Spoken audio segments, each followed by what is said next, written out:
આજે સરકારશ્રીને એક પત્ર લખી અને માંગ કરી છે કે જે જમીન માપણીની ભૂલ છે એની અનેક યોજનાઓ ભોગ બની રહી છે.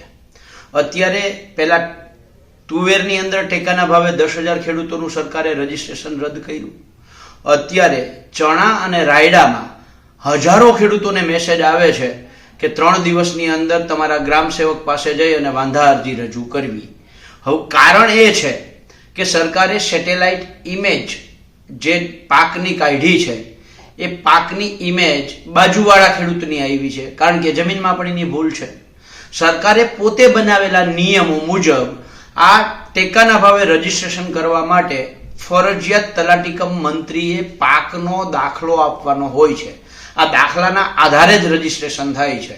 તલાટીકમ મંત્રી છે એ ગ્રાઉન્ડ ઉપર છે, જમીન ઉપર છે, અને તલાટીકમ મંત્રી જે દાખલો આપે છે એને ખેતરમાં જોઈને જ દાખલો આપ્યો છે. જે તે ખેડૂતોએ જે તે સર્વે નંબરમાં જે તે પાક વાવ્યો છે એ મુજબ દાખલો આપ્યો છે.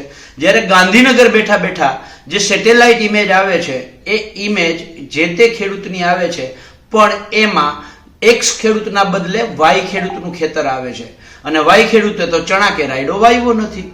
ત્યારે સવાલ એ છે કે શું સરકારનો તલાટીકમ મંત્રી ખોટો છે? જો તલાટીકમ મંત્રી ના હોય તો ક્યાંક ને ક્યાંક સેટેલાઇટ ઇમેજ ખોટી છે. જો આ બંને સાચા હોય તો જમીન માપણીની ભૂલ છે. સરકારે પોતે સ્વીકારવું જોઈએ. સરકારને દુખે છે પેટ અને કૂટે છે માથું. વાસ્તવિકતા એ છે કે સરકારના ચહેરા ઉપર ધૂળ છે અને અરીસો સાફ કરવાના પ્રયત્ન કરે છે.